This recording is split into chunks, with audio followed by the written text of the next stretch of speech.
Hello guys, आप सभी का मेरे यूट्यूब चैनल पर स्वागत है गाइस। तो आज जो हमने अपनी श्रृंखला चला रखी है CDP की, जिसमें हमने टारगेट रखा है 30/30। किसका टारगेट रखा है? 30/30, यानी कि 30 में से 30 नंबर का जो टारगेट रखा है उसे हम कंप्लीट करेंगे। ठीक है गाइस। तो जो हमारे जितने भी एग्जाम है, टेट संबंधी एग्जाम, यानी कि जितने भी हमारे CTET, सुपर टेट और जितने भी टीचिंग एग्जाम है, उन सभी के लिए बाल मनोविज्ञान है, बाल विकास अध्ययन है, उसमें ये क्वेश्चन हमारे प्रीवियस ईयर में आए हुए हैं और आने की संभावना है। हम वही क्वेश्चनों को सॉल्व करेंगे। इधर उधर की बात ना करते हुए हम डायरेक्ट अपने क्वेश्चन आंसर पर चलेंगे गाइस। तो चलिए हम स्टार्ट करते हैं। इसका हमारा पहला क्वेश्चन है कि संवेग व्यक्ति की उत्तेजित दशा है। यह कथन किसने कहा? यानी कि इनमें से वह कौन से वैज्ञानिक हैं जिन्होंने कहा है कि जो संवेग है वो व्यक्ति की उत्तेजित दशा है? तो ये किसने कहा है? तो ये कहा है वुडवर्थ ने। नेक्स्ट क्वेश्चन है कि शैक्षिक विकास की मूल्यांकन का अर्थ है। जो शैक्षिक विकास होता है उसका जब मूल्यांकन करते हैं तो उसका अर्थ क्या होता है? कि कक्षा अभिलेखों का मूल्यांकन करना, या छात्रों की प्रगति का आकलन करना, या कार्य निष्पादन का मूल्यांकन करना, या ज्ञान क्षमता का मूल्यांकन करना। तो शैक्षिक विकास की मूल्यांकन का अर्थ होता है कि ज्ञान क्षमताओं का मूल्यांकन करना, यानी कि जो बच्चा है उसने उसकी कितनी ज्ञान क्षमताएं उसका मूल्यांकन करना। आगे बढ़ नेक्स्ट है कि पूर्वग्रही किशोर किशोरी अपने के प्रति कठोर होंगे। कैसे? जो पूर्वग्रही किशोर और किशोरी होते हैं वो अपनी समस्याओं के प्रति कठोर होंगे। कैसे? अपनी समस्याओं के प्रति। आगे बढ़ते हैं। नेक्स्ट है कि संज्ञानात्मक विकास के 4 चरणों संवेदी, पेशी, पूर्व संक्रियात्मक, स्थूल संक्रियात्मक, औपचारिक संक्रियात्मक की पहचान की थी। तो संज्ञानात्मक के क्षेत्र में 4 चरण किसने दिए गाइस? 4 अवस्थाएं किसने दी हैं? तो वो दी थी पियाजे ने। किसने? पियाजे ने। तो इसका आंसर हो जाएगा पियाजे। आगे बढ़ते हैं। नेक्स्ट है कि कौन से गुण अच्छे मानसिक स्वास्थ्य के नहीं है? तो इनमें से वह कौन सा गुण है गाइस जो अच्छे मानसिक स्वास्थ्य के नहीं होते? तो वो है बहुत विनीत, स्वयं में सीमित। यानी कि जो बहुत विनीत और स्वयं में ही सीमित होते हैं, उन्हें दुनियादारी से कोई मतलब नहीं है, वो अच्छे मानसिक स्वास्थ्य के नहीं होते। आगे बढ़ते हैं। नेक्स्ट है कि अधिगम क्षमता निम्नलिखित में से किससे प्रभावित नहीं होती? जो अधिगम की क्षमताएं होती है वो किससे प्रभावित नहीं होती? वातावरण से, या आनुवांशिकता से, या शिक्षण से, प्रशिक्षण से, या राष्ट्रीयता से। लेकिन वातावरण से भी प्रभावित होती है, आनुवांशिक से भी और शिक्षण से भी। लेकिन जो हमारी राष्ट्रीयता है, इससे हमारे शिक्षण अधिगम क्षमता से कोई प्रभावित नहीं होता है। ठीक है, इस आगे बढ़ते। नेक्स्ट है कि किस अधिगम मनोवैज्ञानिक ने बाल अधिगम विकास में पुरस्कार को महत्व नहीं दिया? तो इनमें से वह कौन से मनोवैज्ञानिक हैं गाइस जिन्होंने बच्चों को पुरस्कार देने में महत्व नहीं दिखाया है? तो वो हैं गुथरी। उन्होंने कहा है कि बच्चों को पुरस्कार देना अधिगम में सहायक नहीं होता है। ठीक है, आगे बढ़ते हैं। नेक्स्ट है कि निम्नलिखित में से किस एक से शिशु के अधिगम को सहायता नहीं मिलती है? तो इनमें से वह कौन सा है जिससे शिशु के अधिगम में सहायता नहीं मिलती गाइस? तो अभिप्रेरणा, अनुकरण, पुरस्कार। लेकिन जो स्कूल का बस्ता है उससे शिशु के अधिगम में कोई सहायता नहीं मिलती है। नेक्स्ट क्वेश्चन है। नेक्स्ट है कि स्व केंद्रित अवस्था होती है बालक की, यानी कि जो बच्चा की वह अवस्था कौन सी होती है जिसमें वह अपने में ही बिजी रहता है, अपने ही खेलों में, किसी न किसी में ही बिजी रहता है, उसे बाहर वालों से कोई नहीं है। तो वह स्व केंद्रित अवस्था कौन सी होती है? तो जो 3 से 6 वर्ष, यानी कि जो बाल्यावस्था नहीं, जो शैशवावस्था होती है, उत्तर शैशवावस्था होती है, उसमें बच्चा अपने खिलौने में ही बिजी रहता है, अपनी टीवी में बिजी रहेगा, उसे किसी से कोई मतलब नहीं है कौन क्या कर रहा है क्या नहीं, बस उसे अपने से मतलब। स्व केंद्रित अवस्था होती है 3 वर्ष से लेकर 6 वर्ष तक। ठीक है, आगे बढ़ते हैं। नेक्स्ट है कि माँ बाप के साये से बाहर निकल अपने साथी बालकों की संगत को पसंद करना संबंधित है। यानी कि जो बच्चे होते हैं वो अपनी माँ बाप से अलग होकर अपने दोस्तों के साथ, अपनी गुट के साथ, अपने सहपाठियों के साथ रहना और उनसे बातें करना, उनके साथ बैठना उठना उन्हें ज़्यादा पसंद होता है। तो ये कौन सी अवस्था होती है गाइस? तो ये होती है पूर्व किशोरावस्था। यानी कि बाल्यावस्था के बाद और किशोरावस्था की जो शुरुआत की स्टेज होती है उसमें बच्चा ज़्यादातर अपने दोस्तों के साथ समय व्यतीत करना चाहता है। ठीक है, तो आगे बढ़ते हैं।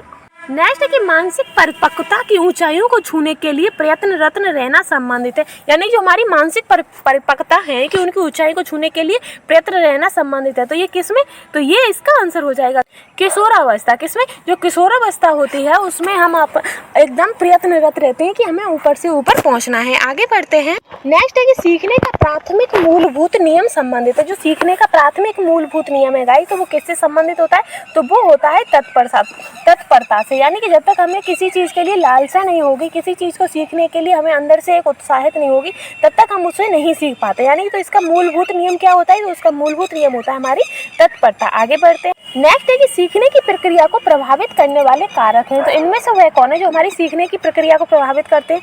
प्रशंसा एवं निंदा या अनुकरण या प्रतियोगिता, ये सभी। तो इसका आंसर हो जाएगा ये सभी ही हमारी जो हमारे सीखने की जो क्षमताएं होती है, सीखने की जो प्रक्रिया होती है, उसे प्रभावित करती हैं। आगे बढ़ते नेक्स्ट है कि बालकों के सीखने में प्रेरणा को किस रूप में उपयोगी माना जाता है? यानी कि जो बच्चा सीखता है तो उसमें जो हम बच्चों को प्रेरणा देते हैं उसे किस प्रकार से उपयोगी माना जाता है? पुरस्कार एवं दंड के रूप में, या बालक की वैयक्तिकता का आदर करने के लिए, या प्रशंसा या भर्त्सना, या उपयोग सभी। तो ये सभी ही हमारे प्रेरणा के जो रूप होते हैं वो रूप माने जाते हैं। आगे बढ़ते नेक्स्ट है कि कक्षा में विद्यार्थियों को अधिगम के लिए प्रेरित करने हेतु किस युक्ति का अनुप्रयोग आप नहीं करते हैं? इनमें से वह कौन सा है जो कि बच्चों को, जो क्लास होती है, क्लास में बच्चों को क्या कहते हैं, प्रोत्साहित करने के लिए आप क्या उपयोग नहीं करते हैं? तो पहला है कि उन्हें आत्मगौरव की अनुभूति कराना, या छात्रों में स्वस्थ प्रतिस्पर्धा स्थापित करना, या उनकी अत्यधिक प्रशंसा करना, या गतिविधि आधारित शिक्षण अधिगमों की विधियों का अनुप्रयोग करना। तो इसमें से जो है कि बच्चों की ज़्यादा से ज़्यादा प्रशंसा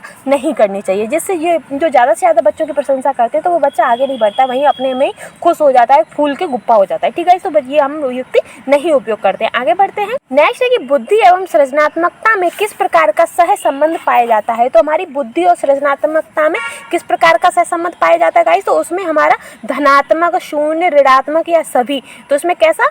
तो उसमें हमारा धनात्मक संबंध पाया जाता है। किसमें? बुद्धि एवं सृजनात्मकता में धनात्मक संबंध पाया जाता है। आगे बढ़ते नेक्स्ट है कि कक्षा में अनुशासन बनाए रखने के लिए सर्वाधिक प्रभावशाली उपाय क्या है? तो सबसे अच्छा उपाय क्या होता है? शिक्षण को रोचक एवं व्यवहारिक बनाना गाइस। तो इसका आंसर पहला ही हो जाएगा कि हमें अपने शिक्षण को रोचक और व्यवहारिक बनाना चाहिए, जिससे बच्चा उसमें रुचि ले और उसे एकदम अपने व्यवहार में लागू करे। तो इसका सबसे अच्छा क्या हो जाएगा? यही होगा। आगे बढ़ते हैं। नेक्स्ट है कि शैशवावस्था में बच्चों के क्रियाकलाप होते हैं। तो बच्चा जो जब अपने बचपन में होता है, शैशवावस्था में होता है, तो उसके क्रियाकलाप कैसे होते हैं गाइस? तो उसके क्रियाकलाप होते हैं मूल प्रवृत्त्यात्मक। कैसे? मूल प्रवृत्त्यात्मक, या संज्ञानात्मक, या संवेगात्मक, या संरचित। तो कैसे होते? मूल प्रवृत्त्यात्मक। कैसे? मूल प्रवृत्त्यात्मक होते हैं, क्योंकि जो छोटा बच्चा होता है उसे कुछ नहीं पता कि ये क्या है क्या नहीं है, बस वो उसकी जो मूल प्रवृत्ति होती है, मूल संवेग होते हैं, वही वो उनको जाहिर करता है। वो कोई बनावटी नहीं करता है कि हमने उसका देख लिया और करने लगे। ठीक है, इस आगे बढ़ते हैं। नेक्स्ट है कि जिन विद्यालयों में समेकित शिक्षा दी जाती है उसके शिक्षकों को किस क्षेत्र विशेष में प्रशिक्षित करना चाहिए? तो उन्हें किस में प्रशिक्षित करना चाहिए? व्याख्यान विधि द्वारा शिक्षण करके, या विशेष अवस्था वाले बच्चों को पहचाने एवं शिक्षण करके, या क्रियात्मकता के साथ शिक्षण करके। तो इसका आंसर होगा कि विशेष अवस्था वाले बच्चों की पहचान और शिक्षण करके। आगे बढ़ते हैं। नेक्स्ट है कि निम्नलिखित में से किस समूह के बच्चों को समायोजन की समस्या होती है? तो वो बच्चे कौन से होते हैं गाइस जिन्हें समायोजन करने में समस्या होती है? तो ग्रामीण बच्चे होते हैं, या औसत बुद्धि वाले होते हैं, या अध्ययनशील होते हैं, या कुशाग्र बुद्धि के होते हैं? तो इसका आंसर हो जाए कुशाग्र बुद्धि के बच्चे। यानी कि जो बच्चे तेज होते हैं, कुशाग्र बुद्धि के होते हैं, उन्हें बहुत जल्दी एडजस्टमेंट करने में बहुत टाइम लगता है। तो इसका आंसर हो जाएगा 4। आगे नेक्स्ट है कि किसी शिक्षक को यदि यह लगता है कि उसका एक विद्यार्थी जो पहले विषय वस्तु को भली प्रकार सीख रहा था उसमें स्थिरता आ गई है, तो शिक्षक को क्या करना चाहिए? तो शिक्षक को विषय को स्पष्टता से पढ़ाना चाहिए, या फिर सीखने की प्रक्रिया की स्वाभाविक स्थिति को अपनाना चाहिए, या फिर विद्यार्थियों को प्रेरित करना चाहिए, या फिर उपचारात्मक शिक्षण करना चाहिए? तो उसका करना चाहिए कि सीखने की प्रक्रिया की स्वाभाविक स्थिति मानना चाहिए। आगे बढ़ते हैं। नेक्स्ट है कि अपनी कक्षा के एक विद्यार्थी की प्रवृत्ति को यदि शिक्षक बदलना चाहता है तो उसे क्या करना चाहिए? कक्षा के अन्य विद्यार्थियों को उससे न जाने योग्य दूरी बनाए रखने के लिए कहना चाहिए, या विद्यार्थियों के साथ कड़ाई से पेश आना चाहिए, या उसके समूह के सभी सदस्यों की प्रवृत्ति बदलनी होगी, या विद्यार्थियों को पढ़ने के प्रति प्रेरित करना होगा? तो शिक्षक को करना चाहिए कि जो बच्चे के दोस्त हैं उन सभी के, उसके जो जितना समूह है उसका उस समूह के सदस्यों की प्रवृत्ति बदल देनी चाहिए, तो वो बच्चा अपने आप ही बदल जाएगा। आगे बढ़ते हैं। नेक्स्ट है कि विकास का वही संबंध परिपक्वता से है जो उद्दीपन का किससे है? उद्दीपक का है, जो कि उद्दीपन का है प्रक्रिया से। किसी प्रक्रिया से। विकास का वही संबंध परिपक्वता से है जो उद्दीपन का प्रक्रिया से है। ठीक है, इस आगे बढ़ते हैं। नेक्स्ट है पियाजे मुख्यतः ज्ञानात्मक विकास के क्षेत्र में योगदान के लिए जाने जाते हैं, ज्ञानात्मक या संज्ञानात्मक? तो किसके क्षेत्र में? ज्ञानात्मक में। आगे बढ़ते। नेक्स्ट है जब कभी 2 या अधिक व्यक्ति एक साथ मिलते हैं और एक दूसरे को प्रभावित करते हैं तो वे एक सामाजिक समूह का निर्माण करते हैं। यह कथन सही है या गलत? तो ये कथन सही है। जब हम 2 व्यक्ति आपस में मिलते हैं तो वो एक सामाजिक रूप का समूह का का निर्माण करते हैं। तो ये कथन सही है। आगे बढ़ते हैं। नेक्स्ट है कि शिक्षण प्रक्रिया में निम्नलिखित में से किसका भली प्रकार ध्यान रखना चाहिए। तो हमें किसका, अनुशासन और नियमित उपस्थिति का या विद्यार्थियों की सक्रिय सहभागिता, ये सक्रिय लिखा है,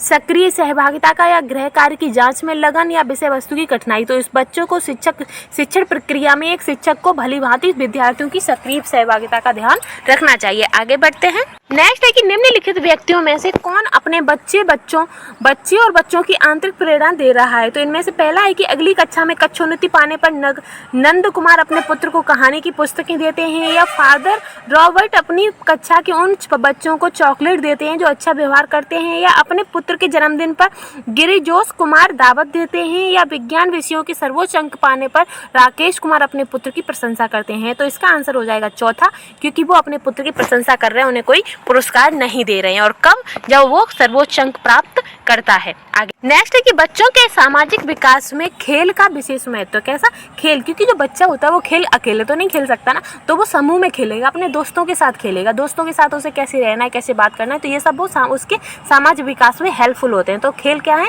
उसके सामाजिक विकास में विशेष महत्व रखते हैं। नेक्स्ट क्वेश्चन है, नेक्स्ट है कि भाटिया बैटरी का प्रयोग निम्न में से किसके परीक्षण हेतु किया जाता है। तो भाटिया बैटरी का प्रयोग गाइस बुद्धि के परीक्षण में किया जाता है। किसके, बुद्धि के परीक्षण में किया जाता है। आगे बढ़ते हैं। नेक्स्ट है कॉलर का विकास सिद्धांत निम्न में से किससे संबंधित है। जो कॉलर का विकास सिद्धांत है गाइस, तो वो किससे संबंधित है, तो वो संबंधित है नैतिक विकास से। किससे, नैतिक विकास से। जो कॉलर ने किस पर प्रयोग किया था गाइस, तो कॉलर ने प्रयोग किया था चिंपांजी पर। किस पर, सुल्तान नामक चिंपांजी पर कॉलर ने प्रयोग किया था, और ये संज्ञानात्मक नैतिक विकास से संबंधित है। तो गाइस अगर आपको मेरे क्वेश्चन आंसर्स क्या कहते हैं मोस्ट इंपोर्टेंट लगते हैं, और आपको लगता है कि ये आपके एग्जाम पॉइंट ऑफ व्यू से मोस्ट इंपोर्टेंट है, तो प्लीज़ मेरे चैनल को लाइक, शेयर एंड सब्सक्राइब कर दीजिए, और ऐसे ही क्वेश्चन देखने के लिए हमारे चैनल को फॉलो कीजिए। Thank you guys.